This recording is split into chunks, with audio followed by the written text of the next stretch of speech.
Assalamualaikum warahmatullahi wabarakatuh. Bismillahi walhamdulillah wassalatu wassalamu ala rasulillah wa ala alihi wa sahbihi wa man tabi'a hudahu amma ba'dahu. Bapak, Ibu, dan anak-anakku semuanya, puja, puji, serta syukur hanyalah milik Allah Subhanahu wa Ta'ala.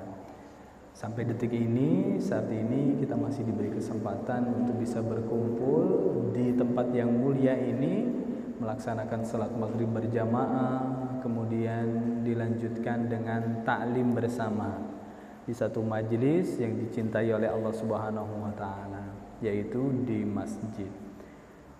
Anakku semuanya, mari kita lanjutkan kajian kita tentang belajar dari kitab Ta'limul Muta'allim.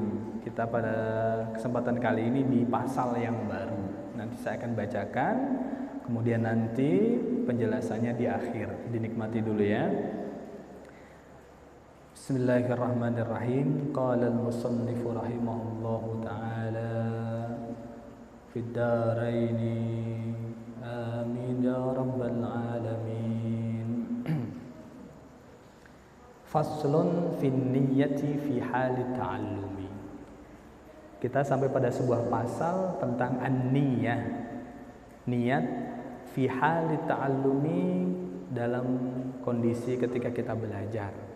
Jadi niat itu bukan hanya sekedar ketika mau sholat, mau wudu, mau zakat, mau haji dan lainnya, tapi dalam segala perilaku, pergerakan badan kita, al-jawarih, anggota tubuh kita, dan pergerakan hati kita, maka harus terpaut ada sebuah niat yang ditujukan adalah lillahi ta'ala. Apapun yang kita lakukan harus ada lillahi ta'ala.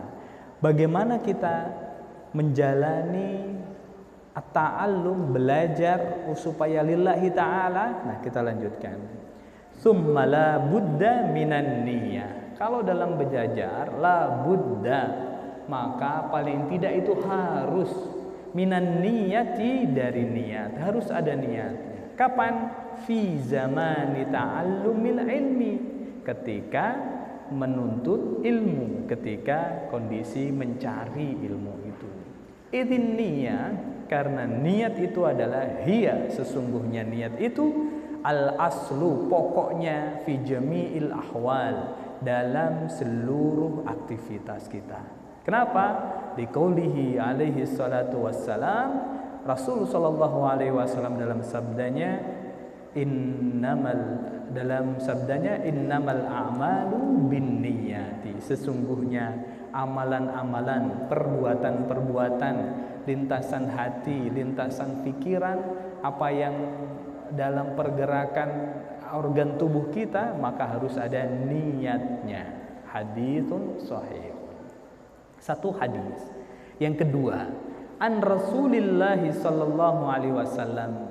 Kalau yang pertama tadi disebutkan dengan liqaulihi, dengan menyebutkan sabdanya. Nah, kalau yang kedua ini dengan menyebutkan an Rasulillah, dari Rasulullah sallallahu alaihi wasallam, kam, berapa banyak, min amalin, pada sebuah perbuatan amal, yutasawwaru, yang bisa digambarkan, bisurati a'mali dunya, dengan bentuk perbuatan dunia, wayasiru bihusnin niyah, wayasiru, bisa menjadi bihusni an-niyah, dengan niat yang baik, min a'malil akhirah, bisa menjadi amal akhirat karena baiknya amal tadi itu.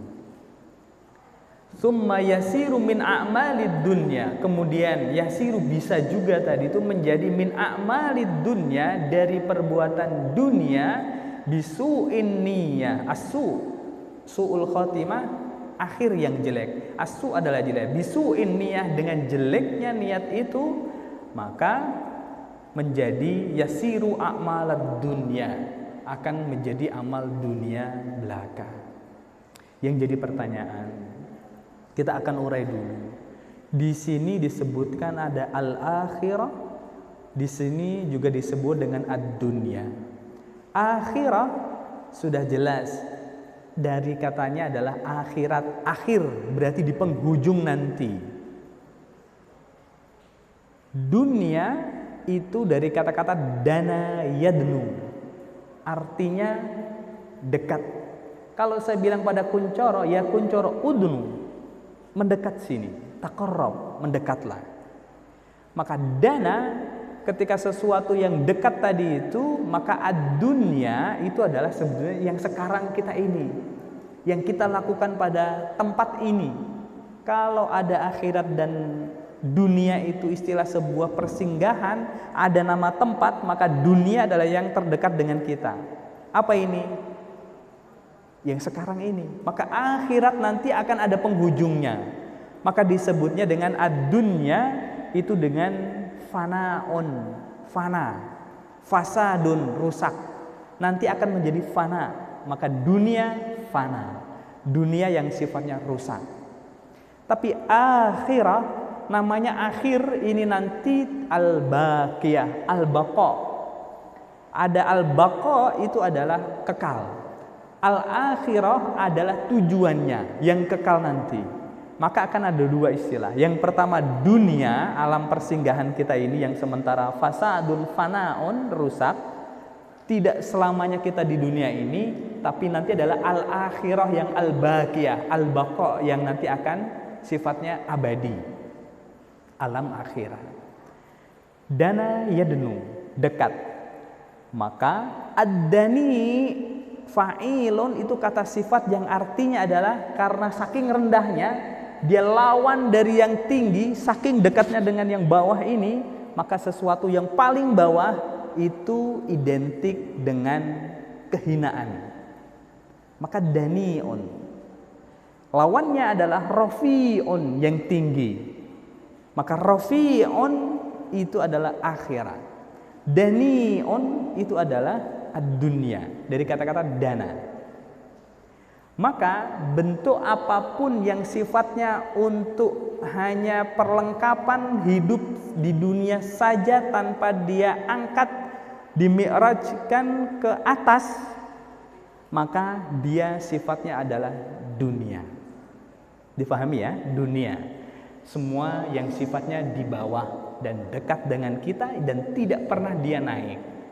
Bisa nggak Pak dunia ini nanti yang kita lakukan itu menjadi naik? Kita akan lihat. Dalam firman Allah Subhanahu wa taala, Al-Hadid. Ada yang hafal? Pradipta, ya boleh nak. Betul. I'lamu annamal hayatud dunya la'ibun walahu. Ya, betul. Terima kasih Pradipta, ya. Pradipta Al-Mujadalah 20 hafal. Berarti Nabil itu selanjutnya nanti ya ayatnya ya. Maka i'lamu, kamu harus mengetahui. Maka sifatnya la fi'lul amri, ketahuilah. Annama, sesungguhnya al-hayat, hidup ini, ad-dunya yang kita tempati sekarang ini adalah i'lamu annamal hayatud dunya. Apakah Desta? La'ibun. La'ibun, permainan. Lahwun itu sifatnya apa? Apa? Bukan menyesatkan, apa namanya? Melalaikan. Lahwun. Innamal hayatud dunya la'ibun walahwun. Terus lanjutannya apa itu? Wazinatun. Setelah zina apakah? Watafakhurun bainakum watakasurun fil amwali wal aulad. Satu-satu. Kita paling tidak akan menyifati, kita buat definisi dunia itu kayak apa. Di surat Al-Hadid ayat 20, innamal hayatud dunya la'ibun. Imam Al-Qurtubi dalam tafsirnya menafsirkan ayat ini dengan kata-kata la'ibun, main, itu adalah kali'bi al-asibyan. Sobiyun itu anak, sibyan anak-anak. Dunia itu adalah kali'bi as-sibyan, seperti halnya sukanya anak dalam bermain-main. Anak itu mau seserius apapun, pokoknya dia maunya main. Yang paling disukai oleh anak itu apa? Di antaranya bola. Pokoknya kalau sudah ketemu ada sebuah alat tadi itu, pasti dia akan pegang. Dari mulai mau dimakan sampai dia dilempar, kemudian dia ketawa dengan loncatan barang tadi itu, sampai benar-benar dia menjadi sobion, seorang anak yang suka main dengan bola itu. Itu contohnya. Karena sifat dunia itu adalah li'bun, seperti li'bu as-sibyan, bagaimana seorang anak yang suka bermain, maka hampir fitrah semua orang yang hidup di dunia itu sukanya adalah main. Permainan yang paling terkenal dan nomor satu di dunia itu apa? Sepak bola. Dari yang kecil sampai yang gede, sukanya apa? Bermain. Nggak bisa main, nonton. Dari yang hanya sekedar hadiahnya itu adalah sepatu, sampai punya pabrik sepatu. Le'bun kali bi'asibyan. Semua permainan orang itu suka. Karena apa? Fitrahnya dunia ini, bahwa bagaimana menikmati dunia itu adalah dengan bermain. Berarti tidak boleh dong Pak permain tadi itu. Saya belum selesai. Saya urai dulu dari ad-dunya. Innamal hayatud dunya la'ibun. Imam Al-Qurtubi menyebutnya dengan kali bi'as-sibyan. Seperti halnya anak yang suka bermain. Bermainnya seorang anak. Nah, tepatnya itu. Yang kedua, wazinatun kazinati an-niswan. Nisaun mar'atun, itu perempuan. An-niswan, seorang perempuan yang suka azina, yang suka perhiasan, yang suka hiasan, yang lebih suka untuk aksesoris. Siapa? Perempuan. Dari yang hanya sekedar ditempel, apa ini? Yang ditempel di jidat, ditempel di hidung, atau ditempel di bajunya. Apa itu namanya kalau di kerudung yang ditempel-tempel itu namanya? Di kerudung apa namanya? Bros, ya betul. Dari yang ditempel-tempel tadi itu, kemudian yang dipakai dari gelang, kalung, apa namanya ini? Anting, sampai kaki, tangan, apa semuanya jadi pakai. Ada yang kepengen ngikut-ngikutin. Makanya kalau laki-laki, perempuan itu pakai cincin. Kalau laki-laki, pakai akik yang gede, pengen juga itu kan. Nah, sampai pakai baju. Itu sifatnya apa? Nah, zina. Sebuah perhiasan diri. Itu sifat manusia bagaimana dia hidup di dunia. Sifatnya dunia adalah zina. Zina itu adalah sebetulnya untuk menghiasi diri tadi itu. Boleh apa tidak zina itu? Belum selesai kita. Semuanya dunia kalau dia di permukaan saja, ke bawah. Sifat dunia, le'bun wazinatun. Kemudian lanjutannya itu apa? Watafakhurun. Watafakhurun itu bainakum, saling bangga di antara kamu semuanya. Disebutkan dengan katafakhuril aqran.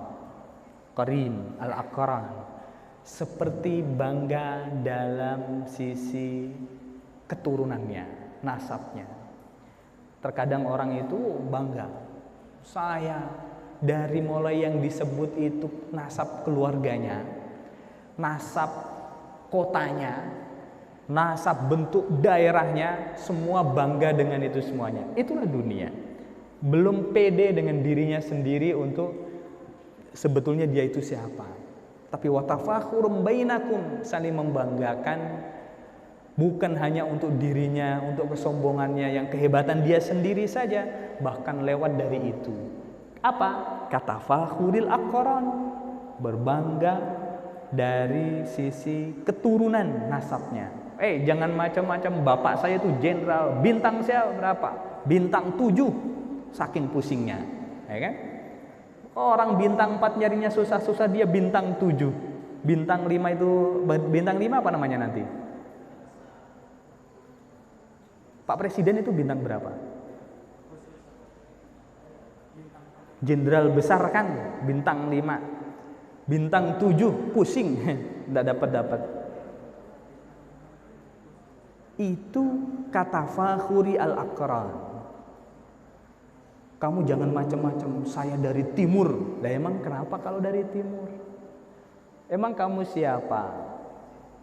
Jadi dia tidak bangga dengan dirinya, tapi juga membanggakan dari daerah mana dia juga. Dan terakhir, watakasurun fil amwali wal aulad. Kasir itu banyak, takasur berbanyak-banyak. Nah, saling mengunggulkan, saya paling banyak, itu at-takasur. Takasurun fil amwal, dalam harta, wal aulad, dan anak. Kata fakhuri ad-dahqan. Ad-dahqan itu adalah tujar, seorang pedagang. Jadi intinya yang dia inginkan adalah untung saya dapat. Saya mau dan mau, berapapun itu. Watakasur, yang penting dia inginkan adalah banyak. Maka seorang pengusaha itu biasanya bukan hanya sekedar 1 atau 2, tapi kalau dia masih bisa diambil semuanya tadi itu. Boleh apa tidak tadi itu? Kita lanjutkan di sini. Nah, sesudah tadi mensifati ada sebuah amalan dunia, kemudian dia menjadi amalan akhirat, yang awalnya hanya di permukaan dunia, kemudian dia menjadi sebuah tabungan untuk alam kekekalan di akhirat nanti, bihusni an-niyah, dengan niat yang baik. Karena apa? Dia ingat bahwa Allah Subhanahu wa taala mengingatkan, wama umiru illa liya'budullaha mukhlishina lahuddin. Wama umiru, dan tidaklah kalian itu diperintah illa, kecuali hanya untuk liya'budullaha, semuanya harus kamu hambakan kepada Allah Subhanahu wa taala. Liya'budullaha, semuanya karena untuk penghambaan kepada Allah Subhanahu wa taala, ditambah belakangnya mukhlishina lahuddin. Mukhlisina harus murni, mukhlisina harus dia itu bersih, lahu karena Allah dalam urusan agama. Jadi dalam mencari ilmu, menuntut ilmu, boleh tidak saya mau belajar nyampe di sini karena saya kepengen jadi insinyur. Karena saya belajar di sini saya ingin belajar nanti di Eropa. Boleh tidak nanti kalau saya belajar di sini saya niatnya nanti di kampus tertentu. Boleh tidak kalau nanti saya belajar ini karena ada orang yang saya sukai masuk situ, maka saya ikut masuk situ. Ngikut jadinya. Seperti sahabat Rasulullah yang hadis innamal a'malu binniyat itu. Bermula dari situ. Karena ada yang dia sayangi hijrah, maka kemudian dia ikut hijrah karena ingin menikah dengan yang dikejar tadi itu. Nah, boleh apa tidak? Maka kita rubah tadi itu.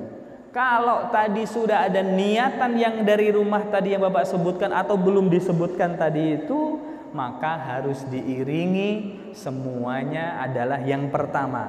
Di sini wayan bagi, dan seyogyanya an yanwiya, dia itu berniat, al muta'allim, orang yang belajar itu, bitolabil ilmi, dia untuk mencari ilmu, tapi ridhoan lillahi ta'ala, untuk menggapai ridho Allah Subhanahu wa ta'ala.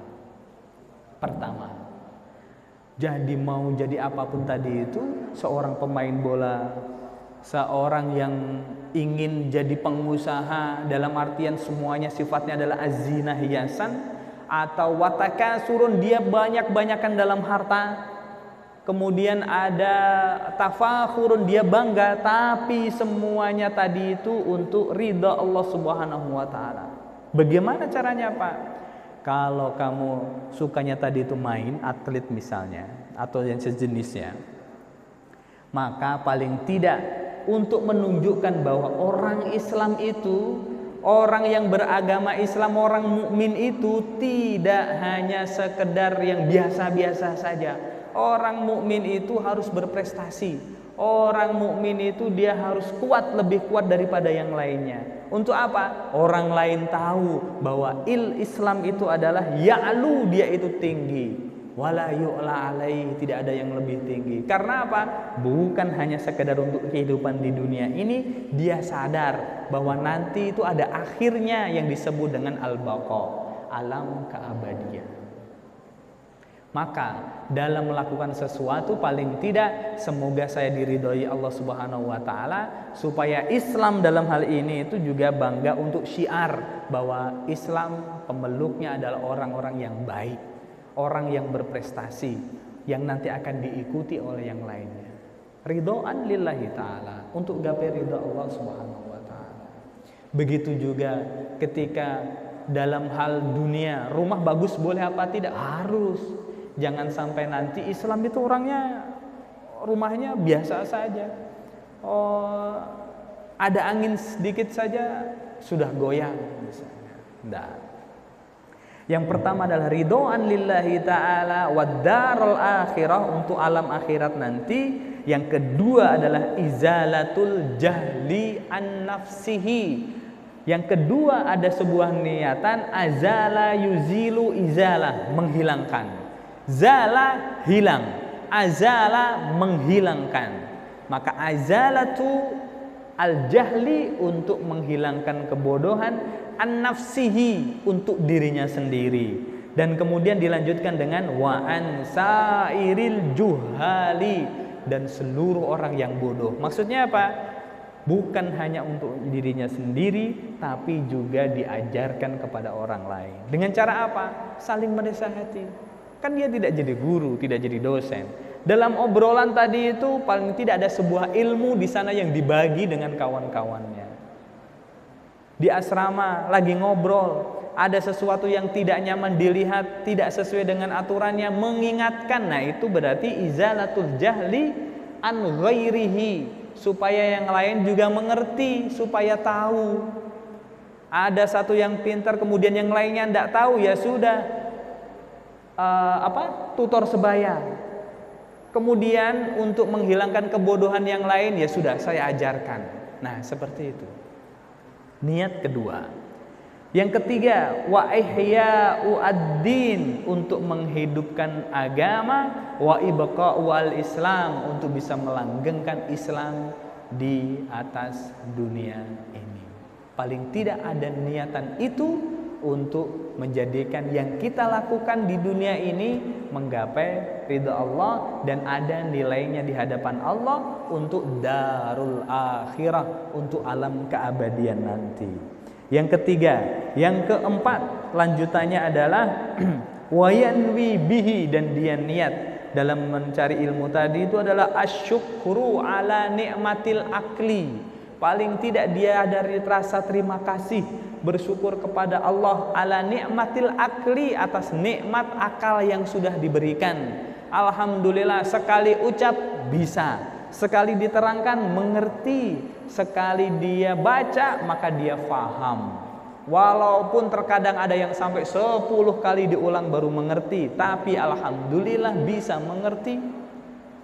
Maka yang keempat ini adalah syukur, berterima kasih kepada Allah ala nikmatil akli, atas nikmat akal yang sudah diberikan Allah kepadanya. Wasihhatil badani, dan juga badannya sehat. Coba kalau tidak sehat, bisa nggak nyampe sini? Nggak bisa. Bisa nggak masuk kelas? Yang kemarin pada sakit nggak bisa ikut PAS. Yang sakit nggak bisa masuk kelas, nggak bisa belajar. Sehingga lebih pusing lagi karena mikir pelajarannya nanti saya gimana. Itu adalah sebuah kenikmatan sehat itu. Maka ada sebuah niatan, ada lintasan pikiran dalam diri kita, alhamdulillah saya sehat. Maka setiap kali bangun dari tidur ada alhamdulillahillazi ahyana ba'dama amatana wa ilaihin nusyur. Wala yanmi, nah ini jangan sampai sekali-kali. Wala yanwi bihi iqbalu annas, supaya diterima orang, manusia. Maksudnya apa? Bisa mempunyai pengaruh kepada orang lain. Tidak usah niatan begitu. Kalau sudah punya ilmu otomatis akan mempunyai pengaruh. Jadi jangan niat yang seperti itu. Niat yang pokok dulu, maka cabangnya nanti akan mengikuti. Walastijlabu hitamid dunya. Jangan hanya sekedar untuk menggapai kenikmatan dunia, mata'ad dunya. Jangan hanya sekedar kalau saya belajar di sini, nanti saya di kampus A, maka saya akan di sebuah perusahaan yang gajinya sebulan 3 triliun. Tidak usah begitu. Berarti kamu dapat enggak yang itu tadi? Dapat, tapi di akhirat kamu enggak dapat. Loh Pak, berarti nggak boleh niatan gitu? Boleh, tapi jangan berhenti di situ. Dilanjutkan dengan, kalau saya mempunyai gaji besar, saya mempunyai perusahaan besar, maka saya akan berbagi kepada semua orang yang tidak mampu di ujung sana, yang daerahnya tidak terjangkau oleh manusia.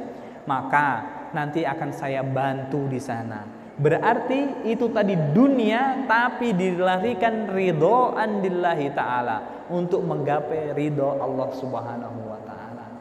Jadi anakku semuanya, mulai sekarang diniatkan tajdidu an-niyah, memperbarui niat kembali untuk melejitkan potensi diri mendapatkan ridho restu Allah subhanahu wa ta'ala.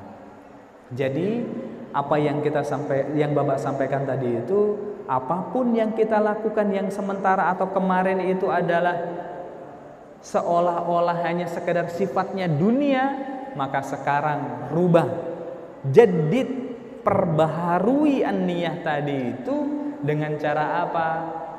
Dengan di-mi'rajkan, diangkat kembali untuk menggapai ridho Allah subhanahu wa ta'ala. Yang pertama. Yang kedua, izalatul jahli, menghilangkan kebodohan an-nafsihi untuk dirinya, wa ansairil juhal, dan orang-orang yang belum mengerti supaya menjadi mengerti. Tahu ilmu engineering, kemudian dia ajarkan kepada yang lainnya.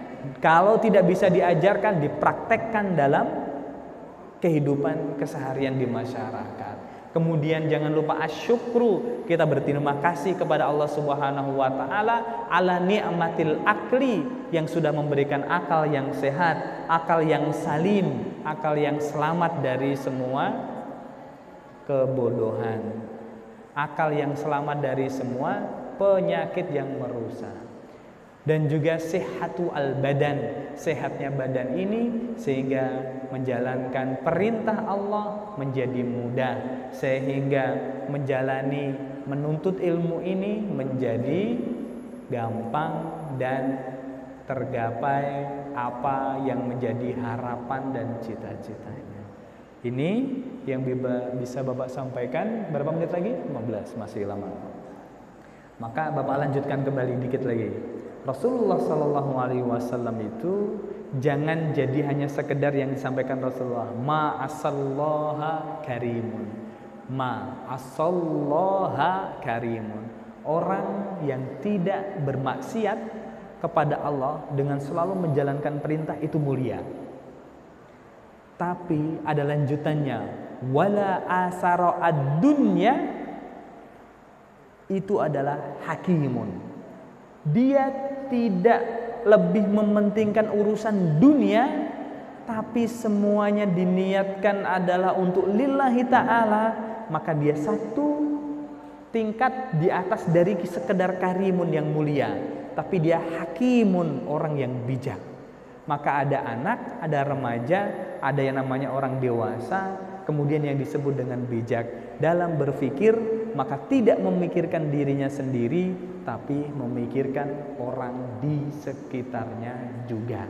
Karena dia ingin menjadi yang disampaikan oleh Rasulullah, jadi manusia bukan hanya sekedar sama dengan teman-temannya, tapi dia menjadi khairu annas, yang terbaik di antara semua orang tadi itu.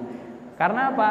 Khairu annas itu adalah orang yang terbaik dari semuanya tadi adalah anfa'uhum, yang lebih bermanfaat, yang lebih berguna daripada yang lainnya. Dari sisi apa? Keilmuannya.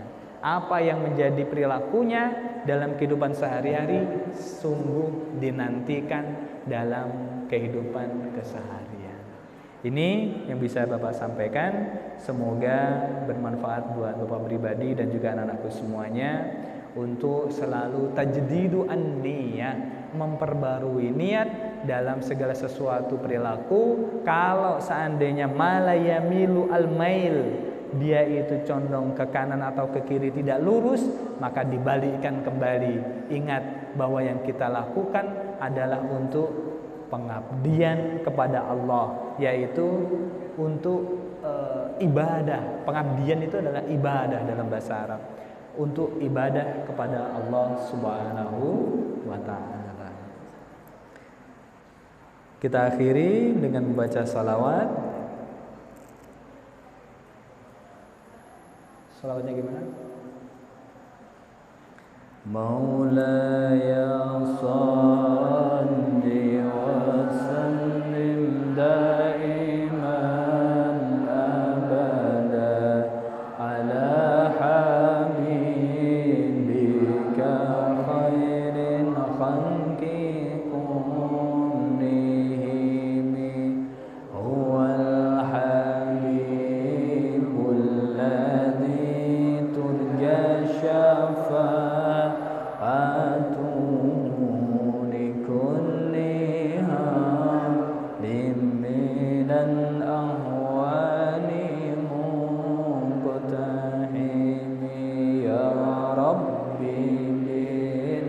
Mustafa balligh maqasidana